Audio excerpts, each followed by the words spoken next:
All nation-states owe their existence to a monopoly on violence, but only a dying nation is forced to expose that fact. The United States is a nation in its death throes. In this video, we're going to explain why. During times of stability, there are three monopolies that maintain the power of the state.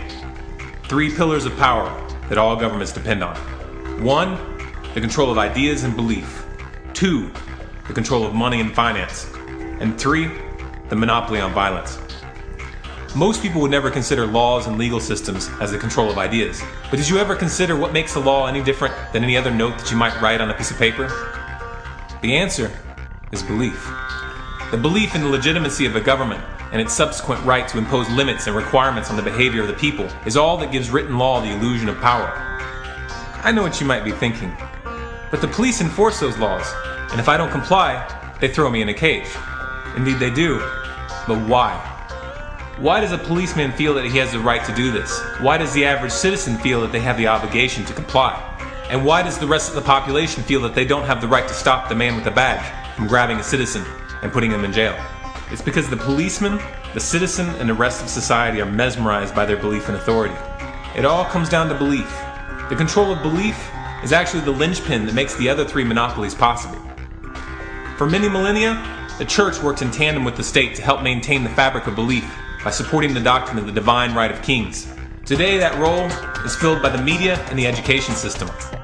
Television has become the temple of the 21st century. Newscasters, the priest, selling us the divine right of the state in the guise of democracy, and state-run schools complete the job by teaching a philosophy that legitimizes state violence without ever questioning the moral foundations of that paradigm. But this situation is rapidly changing.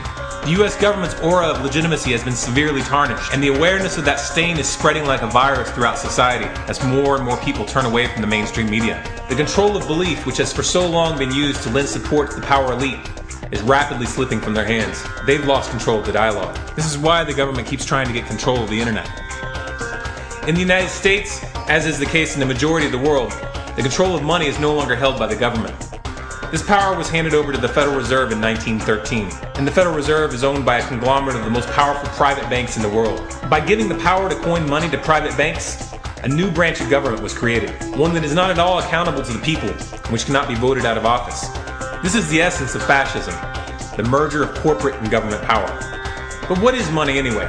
We can talk about the technicalities of what a dollar is today, and how it is essentially a unit of debt, backed by nothing, created out of thin air. And we can discuss what it used to be, but what is the underlying principle? What is the common denominator between paper money, digital money, metal money, and the cacao beans used by the ancient Mayans for money? The answer, once again, is belief.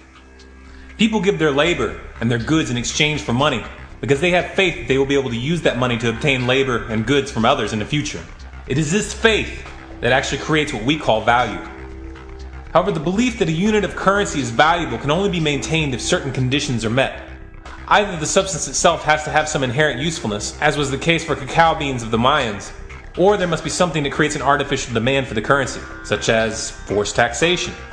In the case of the US dollar, the fact that oil can only be purchased in the global market using US dollars creates this artificial demand on the international level. But this is a topic in and of itself. In either case, the quantity of the currency must not grow too quickly, or forces of supply and demand will cause the perceived value to drop. Outside the petrodollar anomaly, forced taxation is the primary method used by states to generate the artificial demand for the official currency. Without the official demand that taxes be paid in a specific currency, communities would have nothing preventing them from creating their own currencies, which cut out the banker middleman. Forced taxation seems non-violent to most people because they choose to comply. However, most people aren't aware of the fact that they're making a choice by complying. They have come to believe that compliance is an obligation. But this is just another example of the control of belief making violence unnecessary in most cases. However, if one refuses to comply with these taxes, what happens? Agents of the state come to put you in a cage. They don't do this for financial reasons. Imprisoning tax resistors costs the state many times more than they could ever hope to recover. They put you in prison to make an example out of you, and to strike fear in the hearts of all those who might be thinking of doing the same. So you see, the states actually use the monopoly on violence to maintain the control of belief and the control of money. And the flip side of that equation is also true. It's circular. Essentially, the three pillars of power all lean in on each other, and if any one of them is removed, they all come falling down. The monopoly on violence has also been blurred in the United States as military defense contractors such as Blackwater operate private armies in theaters of war and domestically, as was the case in Hurricane Katrina. The use of mercenaries is nothing new. It's a practice as old as prostitution, and almost as dignified. But what is new is the immense financial power and political influence that these mercenary armies and the military-industrial complex in general has accumulated. Combine that with an unfettered revolving door between the war industry and the government, and you have a recipe for disaster. It shouldn't be surprising what you get when an industry which depends on war for survival has influence over the government. In the United States, all three pillars of power have fallen into corporate hands. This is fascism, pure and simple. Corporations are not moral citizens. Their only interest is the bottom line. As such, the rule of law has been brushed aside. From the perspective of a multinational corporation, such details are just pesky obstacles. But this trend towards corruption has consequences. It has eroded the faith and belief of the people in the legitimacy of the government. It has led to rampant looting of the treasury, massive money printing, and a national debt of over $16 trillion and growing faster by the day. Just the financial aspect of this equation is enough to guarantee a collapse. At this point, it cannot be fixed, but it can be prolonged, and that's why we're seeing these endless wars. These are desperate attempts to maintain American global dominance and to prevent a move away from the dollar. In summary, fascism has corrupted all three pillars of power in the United States, and as a result, those pillars are crumbling. Those that are running the system can see this. They can see it and they're scared, because they know at this point, there's nothing they can do to put Humpty Dumpty back together again. All they have left is a monopoly on violence, and that monopoly is not complete. The founders of the United States wanted to make sure that the government had to share that power with the people, hence they created the Second Amendment. How then is a corrupt government which has abandoned the rule of law and the aura of legitimacy that came with it to hold on to power as the house of cards comes tumbling down? The answer should be obvious. They have to take away the counterbalance of the Second Amendment, and that's exactly what they're trying to do.